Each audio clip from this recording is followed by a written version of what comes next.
It's just so elusive. How can it be? Yeah, but that's not necessarily. I was looking at it, but just when I went in the house, get on top of this album, and now it's eluding me.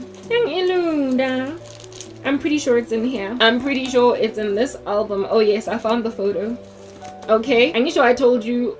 Okay, listen, my baby sister's face is already covered, but even if it wasn't covered, I would show it to you because she was still a baby. You wouldn't even be able to recognize her today. This is me sitting on a couch in grade, maybe like beginning of grade 10. So I'm like 15 going on 16. It's later on in that same year. Remember, my hair started out illy here, and then I was sleek it illy here. Sorry, I'm exaggerating. And then I would sleek it down, and then after a year, this is what I got.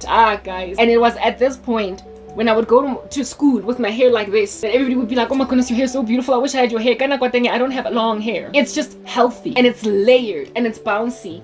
My hair went from that, which I just explained to you now, to this. I want to try, let me cover my face so you can see. Yeah, that's me. You're not even going to see it properly. It's wavy. It's super black. It's like, if you don't got a plastic in, that's not doing justice. Okay? It's giving Randorama. Randorama. Da-da-da-da-da. Okay, I just wanted to say Rama.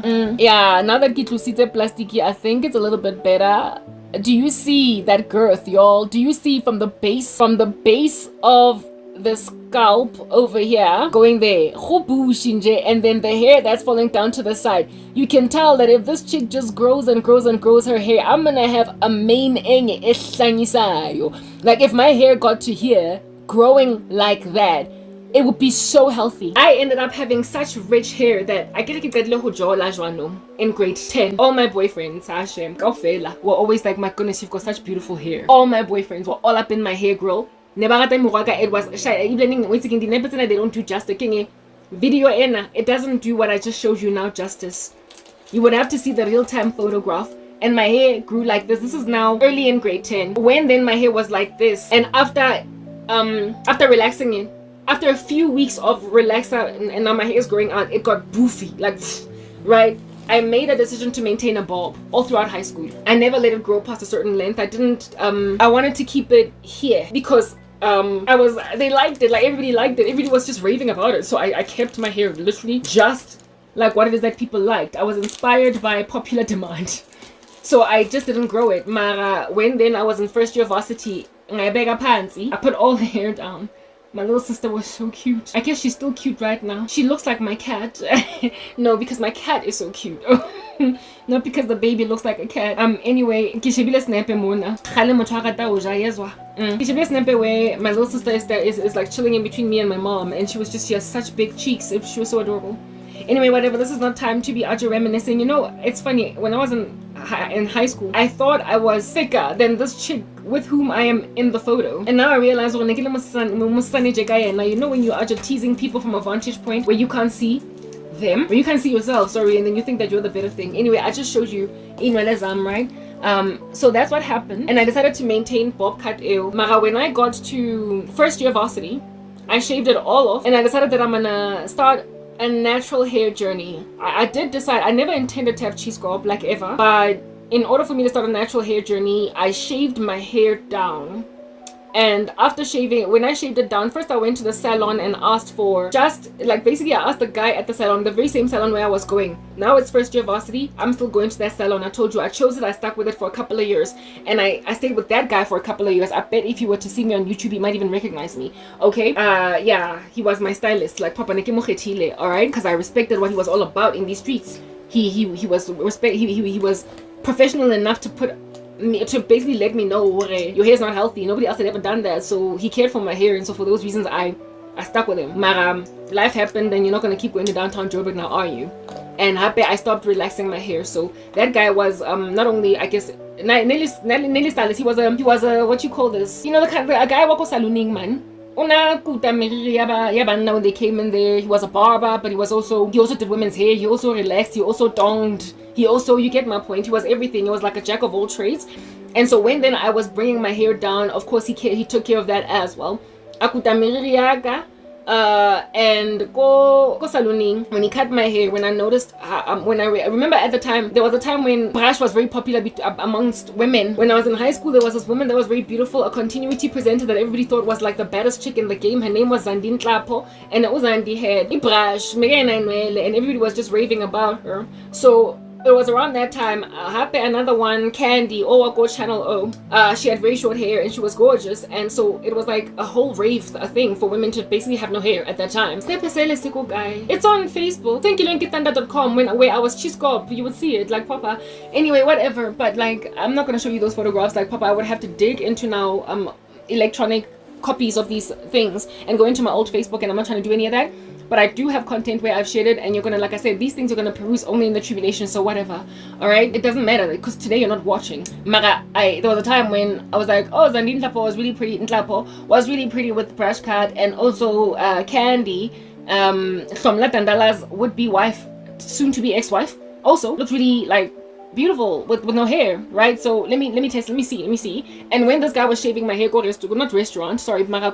maybe that's a Freudian slip, I don't know. When he was cutting my hair, go salooning, and I saw because I told him to cut basically as at the point where I had new growth, because I was trying to grow an afro, and I was inspired to grow an afro because one of my cousin's best friends from high school had an afro, and I really loved it, and I always aspired unto it, but I just did not have the bravery to go out like that. But now that I was in university and every day is a lot more independent and free, I was no longer in high school where people be following you around when you got a bad hair day. Going over Rifle Range Road, I told you guys that Baladil a mural, seeing as there's this mockery for eccentricity in varsity. I then took the risk only in first year, but I certainly had this desire pretty much since about like grade 11, 12 to start an afro, but I only with bravery embarked on that journey in first year. COVID, I go to the salon, the guy, I ask him to shave my hair only up to the point of growth, but then after he shaved my hair to that growth, I felt like I was so pretty, must be out here emulating Zandine Tlapo, that I was like, okay, listen, just get rid of the rest of it. I literally said to him, bring it more down, bring more down, bring more down, bring more down. I kept saying to him, you can shave pretty much all of it off, until I ended up lip brush cut. And I walked out of that salon, and I thought I was so pretty. Like, I just thought I was so pretty without inwes, that instead of I thought I was so pretty without Inwele, that instead of instead of growing afro, I just lingered in brush cut for a couple of months. I was at some point I was working for Rosebank. What made me grow my hair? Like, it was looking at afros, and one guy teased the shape of my head. One guy where I was working for Rosebank as a casual, Stanley B, he teased the shape of my head. And I was like, oh, what in the world? Or something, just like a mean-spirited comment. I wish I could show you when I had a brush cut to show you who he was lying through his teeth, but he was used. I guess even though I was not in Christ yet, he was used to make me finally commence a journey. Yeah, Afro. And so after that teasing session, I didn't at this point start wearing wigs. I didn't care to cover my... I was not spiritually convicted of anything. I just grew it out. So in second year, I commenced my afro. And it was after second year where I had to drop out COVID. In second year, somewhere in the middle of second year, I commenced my afro. And I had to drop out of it because my mom was not paying my fees in second year. And then in the third year, so this is now 2002, I was in matric. 2003, 4, I'm in first and second year. 2005, I got enrolled into a learnership program at Liberty Life, and I was already starting my afro journey. Okay, and I've got photos of afro and my hair has never been healthier ever since. Guys, I got photos, okay? Like, they're everywhere. Like, when you tell a story without images, sometimes it's like, oh, but I had really beautiful hair. And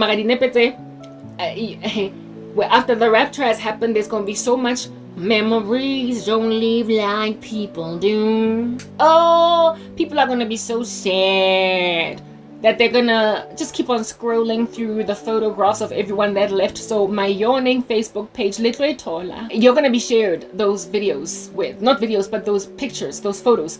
People are gonna share them with you. Like, the world is going to share my video, not videos, that too, but the world is gonna share my content, my old Facebook page. They're gonna be like, oh, this is her, this is the photo she was talking about, this is when she had cheese scope, this is when she had, like, there was a time when I had these twists, and they were literally coming up to here. You're like, mo, and they were just dangling. And my friend was like, oh my goodness, your hair, give me your hair. I want to eat it like it's an apple. Give me your hair. And I was like, I wish I could, girl. But thanks. Yeah, that would be a couple of years down the line from this place. Labantu laba in this photograph, impinches I'm from the learnership proper. But like, I don't know how I can hide without, like, I don't know, like, proper. There's like just, it's like a whole, it's a portrait, okay? How they might just feel like for incendiary activity. Like, I didn't. Azangan keep her for incendiary activity. Azang mona kina lady conroe, like a proper. I want to show you snapezena. My little afro when I just started out in the learnership program. I don't want to bend the photograph, and so therefore mess with its integrity because I'm hanging out with friends. But I mean, proper, I can't hide their faces, like all of them, because then it's just gonna be like, it's just too many, for crying out loud. Like, there's too many of them for me to successfully hide, especially considering I'm like in the middle of Born. Okay, look, oh, I succeeded. Yeah, that's me over there in the center. Like, I've always been the diva. As you can see, there's like one other girl there, and then me. I'm the one in the center wearing black. And in this photo, I have gone get it twisty, man. This is the beginning of the learnership program, and it's small little twist. I'm starting an afro. Like, as you can, I'm literally commencing an afro. I'm starting an afro, and my afro would grow. Mara. I didn't manage to, but my hair is like super black at this point, right? I didn't manage to take care of my hair I didn't manage to take care of my hair unless, the better word is unless. I didn't manage to take care of my hair unless somebody else was doing it for me. So from the moment of commencing my natural hair journey, I was always going to salons, and I never found anybody that would respect what's going on. I never found anyone that would respect what's going on my head. Do you understand what I'm saying? Until a few years down the line. So I was playing musical chairs. I never went back to that salon when I was growing my afro again. So that was the last time that guy saw me. The last brush cut that he did on my hair, I never went back. I had to find someone else because now and that guy nasa. I wanted people that would blow dry my hair, straighten it, blah blah, and it took me a while. I scoured Yeovil, I scoured Berea until finally I settled at this one salon, and the lady there who took my hair in was just perfect. She was a perfect find. She was a perfect find. She knew how to handle my hair. She knew how to detangle my hair. Did she really though? Because I feel like she used to just rip through my hair though. Mara, she was better than most of the other ladies. All the other photos, it's not necessary Mara. I get it, you guys. When I say I don't age. I think I'm 20 what here. And my afro is now at this point very grown. There goes some little establishment not Melrose Arc but Rosebank with my girls, and I have to cover my girls because betrayal. Okay, they've got a copy because it's one of those photos thunder.com or whatever, mara without the little thunder on the side. Donna Karen watch boyfriend nonsense. Anyway, whatever. Once of sisters don't age, but my hair was like beautiful at that stage, and I lost all that afro. However, this afro in this photograph, I was employed and somebody else was taking care of my hair. I got it all back. Okay, like papa. I got it all back. I got it all back. The person no Cape Town no.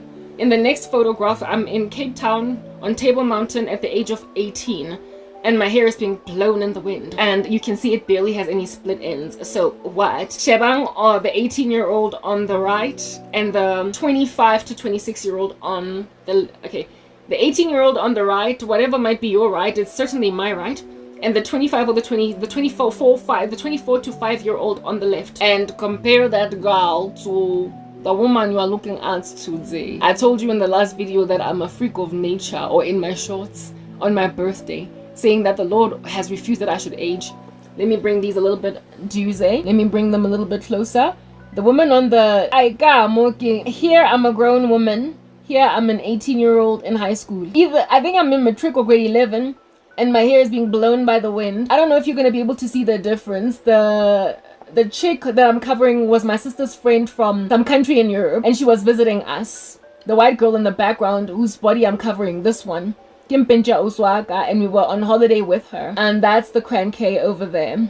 Same thing. Mona ne ke apere blush, le eyeliner, le mascara, ntonyana tse jwalo. Hana motho o tlo nkhurumetsang glory. I'm just saying, like, you're not gonna rock up all of a sudden. You're not gonna rock up all of a sudden and do stuff like that. Odwa, like, people bang hlanyetsa. Mona ne ke na le 21. Yeah, guys, as in agbonagadi, like there's hardly a difference in the way I look today versus back then. Here I was 21. It was the learnership yako dibati life, the one where I was covering abangani bako lena shipping, where I'm posing. I was 21 years old over there. I was 21. Here I sena shem little wana bana bang, and I'm not trying to expose anybody to any of that exposure basang for permission type establishment thing. Yeah, that's all. Listen, there are a lot more photographs, and Hakibu Wasona, I wish I could show you a lot more. Mara, they're not here. These pics are not here. They're on Facebook, and one day you will have access to on a Facebook get me. You already do have access, but you're not gonna find that page unless it belongs to like a very famous woman that has become big because she got raptured and everybody's now watching her videos. These albums, yeah, sure. And the baddest photos that I had or I have are in on Facebook. They're on Facebook, my latter life, and you will there in those photographs see then. So I mean, at this point I just need to put stuff away. Yeah, I don't really have anything else to show you. It was okay. There came a time when like my Afro guys, like I wish I could show it to you. It was really big when I was in when I was in the world and somebody else was taking care of it. My hair got thicker and more voluminous than it ever has been. It got healthier than it ever has been, thanks to persecution and thanks to me handling my own hair, and thanks to God now giving me grander increase. Now that I am in him, and now that in him I'm also in sorrow. So all the girth of my hair and all the strength of it that was commenced at the age of 15, first in relaxed hair and then in natural hair, it was the Lord foreshadowing what would become of my glory eventually in due season if I latched onto him. You would start out with a healthy growing head of hair, but you would not know it because you were not taking care of it. It would have mixture in it, in that it would be with strands of ginger or brown or whatever were those colors, but only at the time when you started to take care of your glory of which is yes indeed your beauty, but more than anything it speaks of your heavenly inheritance, of your regenerate state, of indaba yokuthi umzalwane at all. You're entering into God's rest. The Lord, whom he has predestinated, he has justified, and he whom he has justified, he will what?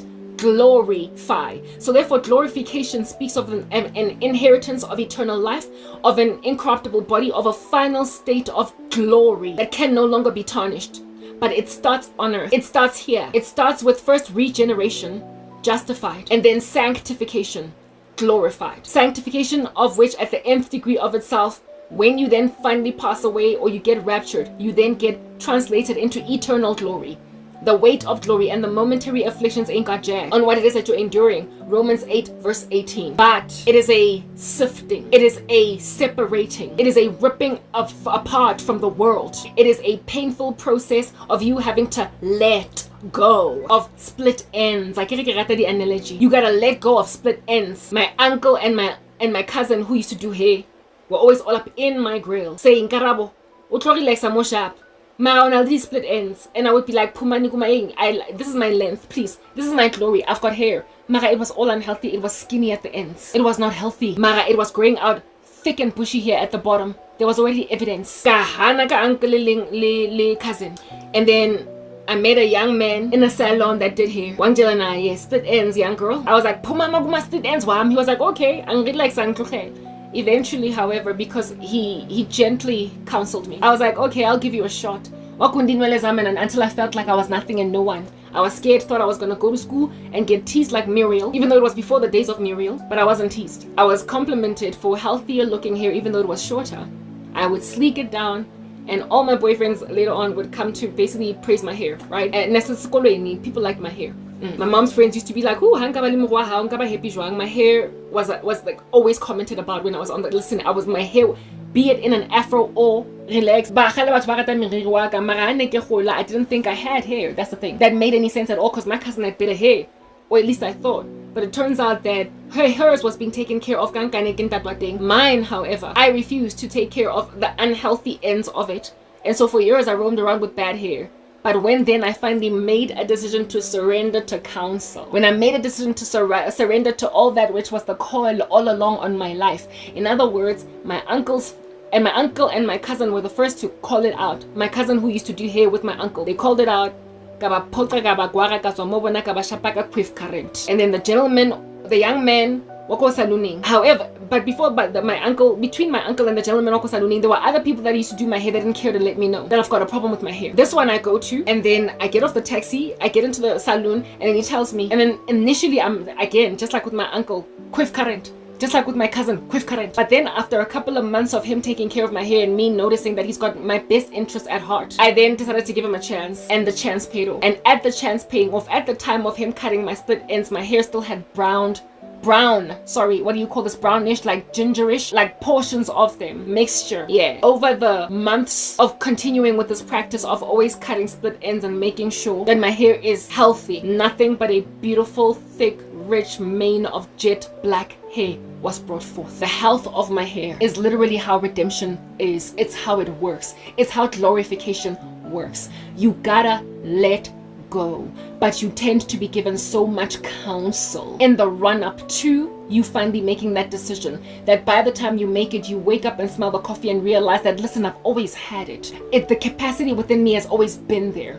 You know how I used to covet my cousin's hair? My cousin's hair was, however, already taken care of by her dad from the time she was a child. Mine, don't touch them. It's my length. My family wasn't abusive like that, so they left me alone. But it hurt me. And I would learn only years later, a teenager, from the time I was but a preschooler, a toddler. I'm a teenager, like 10 years, After 10 violent years later, only then, I'm like, fine, I'll give you a chance. It's like what you do when you finally give your life to Jesus. Fine, I'll give you a chance. Let's see what you got. And on the first day, when you go to school, after seeing what you got, after God cuts off all the idols out of your life, the loose ends, the splits at the end of your hair that are causing more damage, more breakage, and causing you to have two different colors of hair. After cutting all that, you will initially feel like, I don't have glory. But then the Lord will give you a strategy to sleek it down until it looks cute in the run up to it growing back again. And you will be pleasantly surprised by the response of your leaf on life that you have turned ever so immediately. There will be people who will pick up that you are better, you are lighter on the taste buds, you are easier to embrace, there is more. Your life will immediately transform others around you. Not so much transform, but be noticed positively so by others around you. But unfortunately, Satan, when you are newly in Christ, while you might have initial favor, because he now sees he will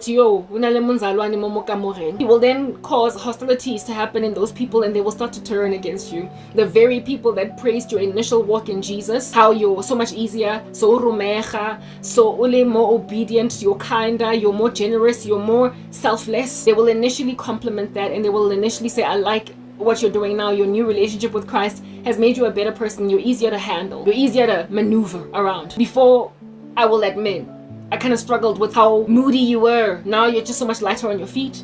They will initially compliment you. Listen, in the beginning of my walk, people that I grew up with that were always professing Jesus Christ, I fellowshipped with them. My relationship with them improved. We went on lunches where before we had grown apart over, years, because high school. And it had been years since I was out of high school. I got born again at 26, so it had been a good 8 years since being out of school. So with my girls that were from high school, we were not in constant contact, and sometimes years would go by. Not that we were at odds, it's that we kind of, life happened, and I made new friends in this corner, you made new friends in that corner. I got reconciled, to them. I got reconnected to those randos. And we would fellowship on the phone. One friend, I was with her on the phone every day. Phone like a MTN to MTN, free calls from MTN to MTN for stuff. Every single day, I would call her in the office, and we would talk, company time for half an hour. I'd be like, girl, I'll call you back after work. After work, phone. I'm out here breaking the laws of the South African government, and I'm on the phone literally because I get my hands-free kit. Girl, I'm parking go thing. I'm about to get inside the house. I'll call you back. Okay, sharp. I would then call her again go thing, and I'm on the phone with her until 9 at night, 10. Alright, we'll talk tomorrow. The whole time she's always the whole time as when we were kids, go high school, and it's like me coming to Christ was re-energizing all that in her, and she was happy to see me love the God that she claimed to have loved all along. Initially, I fellowshipped with my friends so swimmingly. That was religious as a teenager on the come up. There isn't even one that did not appreciate my new leaf, that did not appreciate my conversion to Jesus. But a couple of months down the line, they went sour because they were not rooted. Parable of the sower. Some of the seed falls on thorny ground and it grows up with the thorns, and the thorns choke them and so they don't bear fruit. The things of this world take them over. Persecution takes them over. They are on the path, so the bird eats the seed. Or they are on, again, there's the path, and then there's the thorny sand. And then there's the one that is in a strange place, and so it gets burned by the heat, and so it does not thrive.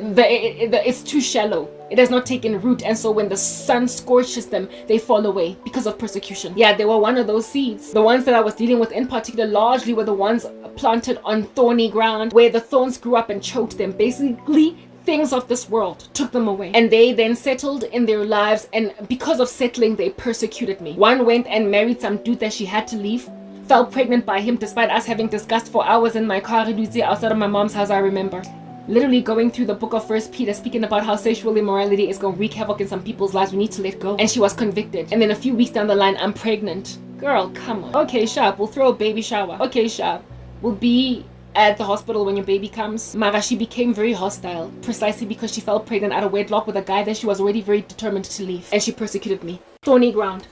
Thorny ground. So, yeah, like I said, in the beginning of your walk, people will, encircling you, initially receive you really well. But the very same people who receive you will then turn against you because they were never rooted. And so that's when you need to, just on your own, maintain your growth journey, just like with my hair. You first get complimented. Everybody says, Karabo, your hair is so beautiful. And then people start getting jealous. And now they say nothing. But when now you've got eyes and you can see in the mirror that my hair is growing beautifully, you will see yourself grow from strength to strength. You will hold on to God. He will chisel you. He will prune you. He will enable you to grow from strength to strength in spite of human approval and human validation. And it is in holding on to God in spite of people now continuing to slather you with praise that then they start to get really below the belt, because you were supposed to walk away when we got over Dabayauri. You are so much easier now to be in the company of now that you're all born again. They persecute you, and the intention by the devil with that persecution is to cause you to be like, Hai Suga,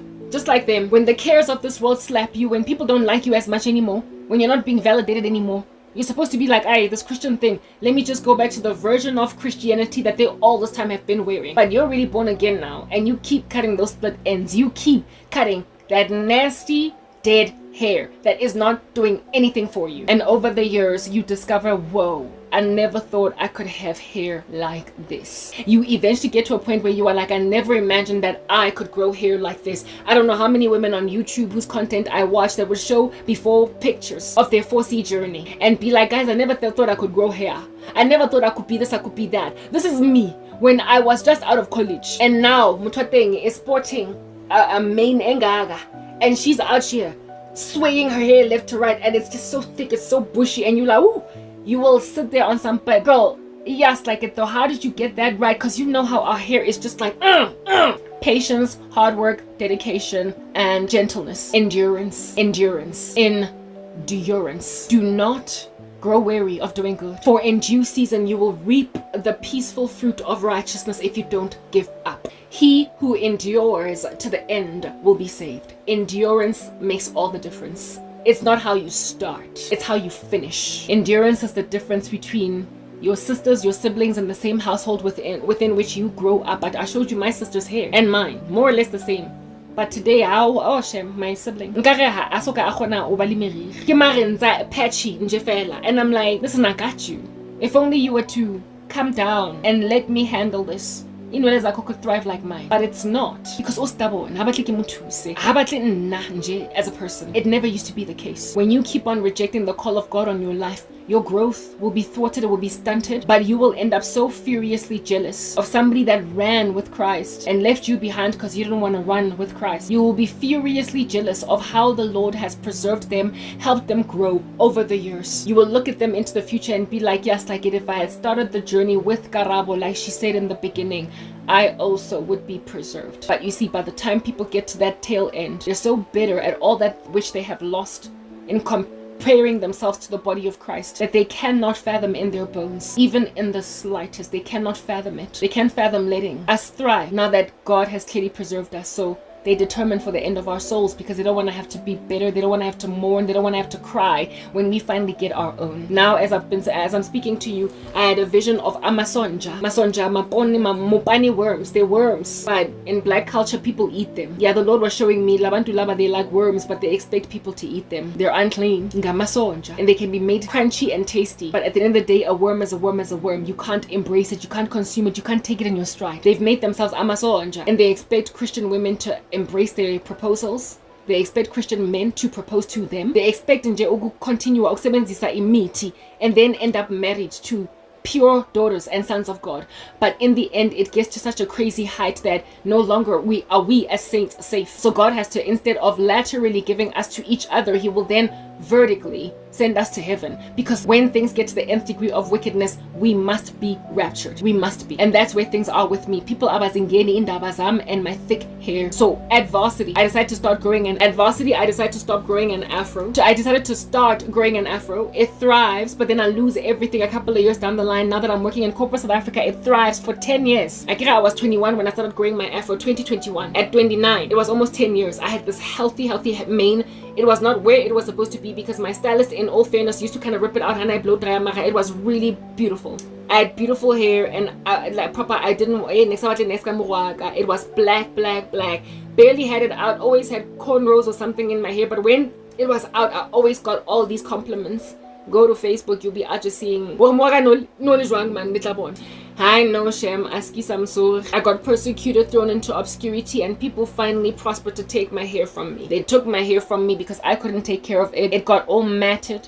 It got all tangled. I could not, it was just falling. I brought down a protective style after having these braids one time. And after bringing down that protective style, I was never able to recover. I washed my hair. I was never able to recover. I'm telling you now, I could not recover, and I got so frustrated with how mangled and tangled it was.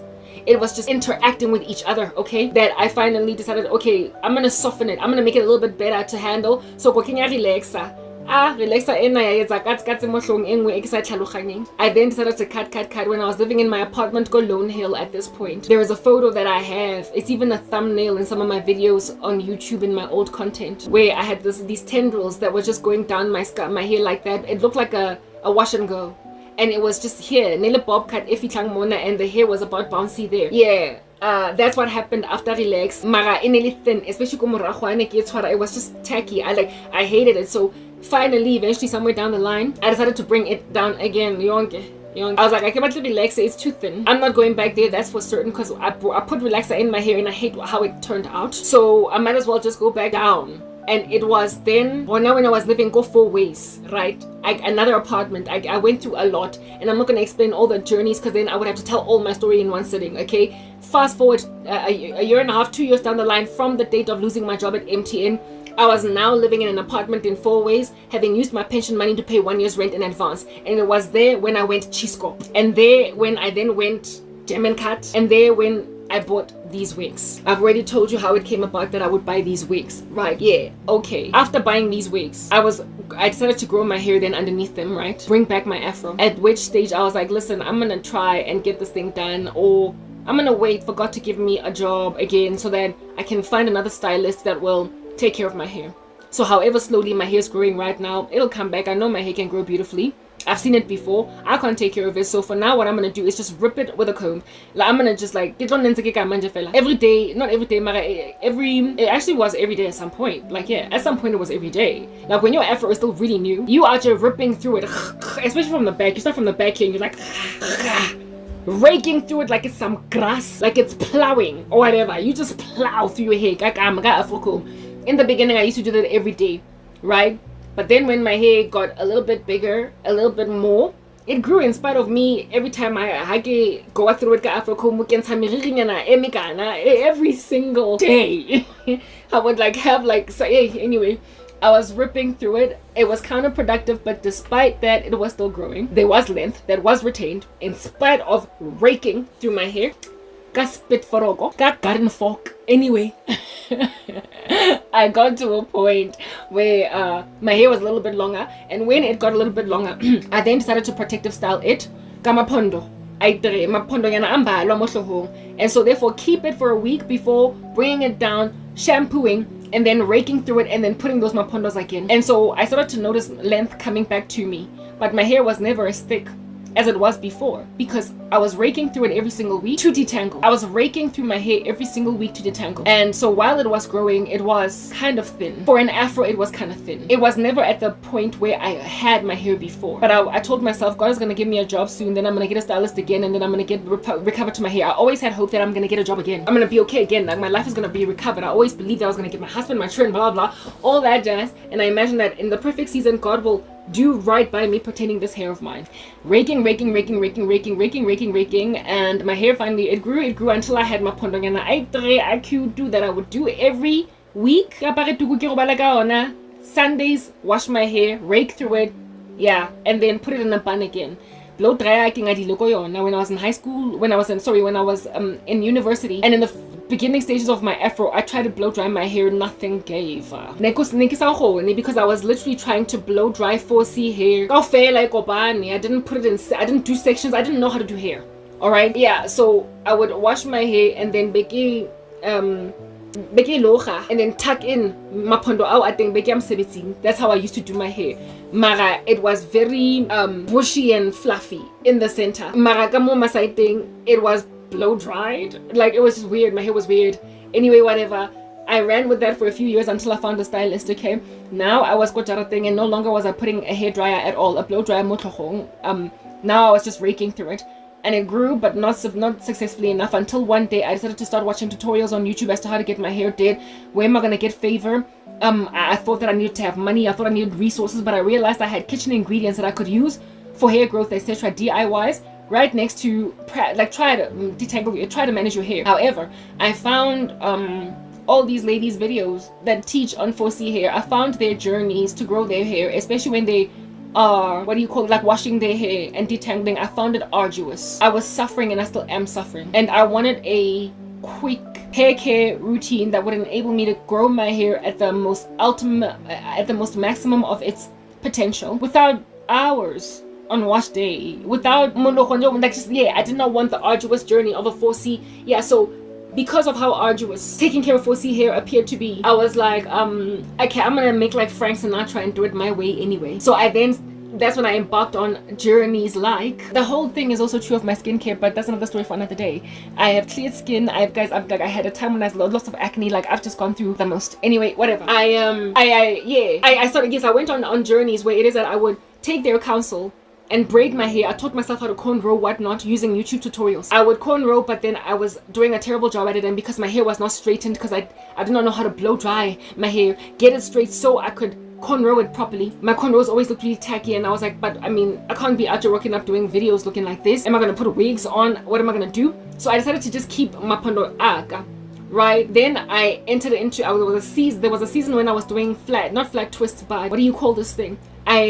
I would cornrow, right? And because the cornrows were so ugly, I would then crochet like a soft dread look on top. I bought soft dread extensions from Pep, and I would crochet them in. And while that hairstyle looked okay, because of my life, because of how much I'm suffering, because of my pain, I could never bring it down on time. Like guys, when you crochet a hairstyle in, it's just this thing where you pull a thing, and to take it out is just as easy. So I could have brought that hairstyle down really easily, and then brought down those cornrows, put them back in again, but I would keep those hairstyles for 4 months, because I can now go focus, I go man. My life has been hard this entire time, and every time I would bring down that protective style, the amount of matting, how long I would take just trying to separate with gentleness each individual unique hair strand and each individual shed hair, how I would be trying to separate it, the whole day that it would take for me to take down that hairstyle, it was just so incredibly taxing. No matter how much counsel I took concerning using apple cider vinegar to detangle or to remove product buildup, nothing was ever given. But after 24 hours of detangling that hair, yes, like it put the hair underneath, the final product of leaving those protective styles, I for about a year was busy with those soft dread protective styles. After about a year, how thick my hair was, especially every time after takedown, after detangling. In spite of how much hair was in my hands, I felt like I lost so much hair after detangling because I was so careful to literally remove each individual unique strand out. I even did videos, shorts this time around. They are available on YouTube. They're available. But my old content, my hair was like rich in a way that it just wasn't. Podolam, black, thick, bushy in a way that it just wasn't. I was like, okay, so the detangling sucks. The amount of arduous work I have to put in sucks, mara. Proper. My glory is at the height of itself, and I've never had such thick hair before. That is the gospel. That's how it works. Put in the time. Do not grow weary of doing good, for in due season you will reap the peaceful fruit of righteousness if you don't give up. In the end, you realize that it wasn't in vain. But if you don't trudge through it, you will never know. If you just rip through that mane, that glory, with some afro comb, you're raking through your garden. On the day you're raking through your garden, on the day you're removing autumn leaves, you will never see the results. It is a slow, long-suffering, patient endurance of evil journey that yields bountiful crop, fattened calves, harvests for days. But in the run-up to the amount of work feels, like I said, torturous. So I was like, I guess it's worth it. But after a year of struggling through those takedowns, I was like, I need to find another protective style. I just like, this is killing me. I was like, I need to find another protective style. This is killing me. So I then went back to YouTube and I noticed that, I kind of like skinny braids, mini braids. I then decided that I'm gonna mini braid my hair. And indeed, I entered into the mini braid journey because there was no longer fiber. I figured that maybe adding fiber was the problem. I figured the arduous detangling journey, the reason why I was so matted was because negating extensions. So I left extensions behind. And I then did my hair mini braids with my own natural hair. And while I loved the look of the mini braids, even though it was kind of scalpy, especially in the beginning, while I liked the mini braids look, because you could like switch it up and you also have access to you can wash it in that state. Ooh, again, I'm in pain. And then the mini braids on top of which I would then put soft dread extensions. Because there's like 1 million of them on the head. Because there's like 20,000 of them on the head. Of course, that is an exaggeration. You know it's a hyperbole. Don't come at me now. There's too many. And so when you are going through nonsense and people keep on pewing you with witchcraft. And so post them on YouTube, but coming at Bundleba how or whatever. Coming at Bugodli how or whatever. You will tell yourself, I'll bring my protective style after a month so I don't mat. And then a month becomes 2, and 2 months become 3, and 3 months become 4. Listen, there are these heartbreaking videos that you will watch on YouTube of these people who have got like one uni dreadlock for hair. And no, they're not hobos. They don't live on the street. And they cover their faces, and the stylist who is detangling their hair, rather than them cutting it off, these people go to her. Because she's got a gift to detangle that uni dreadlock. That's how badly her hair is matted. This woman, you will then find out she has not combed her hair in 2 years. Not combed her hair in 3 years. In a year. And no, it's not because she is a hobo. It's because she's going through life. Their stories are heartbreaking because they are going through so much hell on earth that they can't focus on their hair. Until one day life gets a little bit better, and because life is a little bit better, they now are like, okay, what am I gonna do with my hair? And they realize that yes, I've literally got one big fat flat dreadlock for hair. I could cut it and start from scratch, but I'm gonna test this lady on YouTube. And then they go to her salon and she just starts picking over days with her assistant, just picking over days, gently picking at a dreaded, matted, shedded hair carpet. And by the time this woman gets out of that salon after 4 or 5 days of detangling, if they silk press, it's just this mane that's coming down to their bra strap. If the hair is left blown out but in an afro form, it'll even give some of our afros a run for their money. Our hair that we keep kept in a bunch, that you think my hair is healthy. How thick that woman's hair comes out will give you a run for your money who has been taking care of it this entire time. And you are like, yes, like it, yes, then people always throw away a perfectly good thing. Just give it time. Give it someone that'll invest in it. Pray about it. And the Lord will make beauty out of ashes. And this woman is like a converter of ashes into beauty. She grabs these uni dreads. She grabs these matted hairs. And she just picks over days with her assistant. If she did not have her assistant, it would maybe even take double the time. And out comes this fluffy afro that's perfectly detangled. You can run your fingers through it. And when I watch these videos, I always cry, okay? Because I can relate with how it is that even though you want to take care of yourself, you want to have your back, you want to look out for yourself, you want to protect your glory for the future, because you trust that when you get out of this, you are still going to be a person, man. It's just that right now you're going through hell, but you can't deal with what you're dealing with while dealing with hair. You can't. And so you let yourself get a unibrow. Sorry, that was a Freudian slip. A uni lock, whatever. A1 and fella for a hairstyle. Just one big giant dreadlock, okay? And you think, I gotta start from scratch. I gotta shave it down. I gotta settle. I gotta compromise. I gotta basically concede. But this is your hair. It's your glory. It's grown. And if you give it time, it's gonna reward you. And you go and you watch this video on YouTube and you come out feeling all refreshed. And so when I watch these videos on YouTube, I am reminded that waiting persecution, sorrow can make a person let themselves go. Sorrow can make umuntu that is determined for a mission let themselves go. But sorrow can make a person that is determined for a mission let themselves go. But sorrow also has power to make you realize that sorrow made you lose everything before. So therefore sorrow, over my dead body, that I will let you make me lose my hair again. When you realize, when you look around, scanning the periphery on the left and on the right, that no one is coming for you even after 10 years of suffering. You stop expecting to get a job so you can get a stylist, to finally do your hair so you can finally start growing your hair again. You finally start to make a decision that you're going to take care of yourself. You realize that if you don't take care of yourself, then who? Because indeed people are keeping you in that lowly position that you might not be able to recover, that you might not be able to flaunt that hair again, that you might not ever again be that affront to them with all of your thickness of your mane. You know how people can be so jealous? Well, I mean, you can let people get away with the murder of having taken away your afro. In my life personally, I would say about 4 or 5 times they've taken away my hair. About 4 or 5 times people have taken away my hair. About 3 times they've taken away my skin. They've given me, there was a time when I looked like I had chicken pox on my face. That's how much acne I had all over these streets. I might be wearing fake makeup now, but you've seen me with a bare face. I cleared my skin, y'all. And now my skincare regimen is so top notch that there is a fading dark spot that was from a pimple that came on my face as a result of changing over to a strange product, another product. I immediately went back to what it is that I was using, and I've never ever since then gotten acne. So experimentation is like, don't touch it. I have put a plaster over here because I kept on scratching at an acne scar I showed you in the beginning of my video. Mara, that acne scar was among the litany that was on my face, and it happened to be the one that I couldn't stop compulsively picking at, so it hasn't healed. However, the rest of my face, except for this acne scar and this one over here, is healing and healed. I'm just dealing now with dark spots, but my skin is essentially recovering too. Where's that photograph? Back when I was employed, after being on Roaccutane, I stopped getting acne. My skin is recovering to the way that it looked in this photograph, where I had not even a single blemish on my face. I'm getting back to this. But you see, people are saying over my dead body, I guess buying nanda. Okay, very well then. I guess die. People will come at you. And it is precisely because people come at you and they refuse to let you rise again that causes people to walk away from Jesus.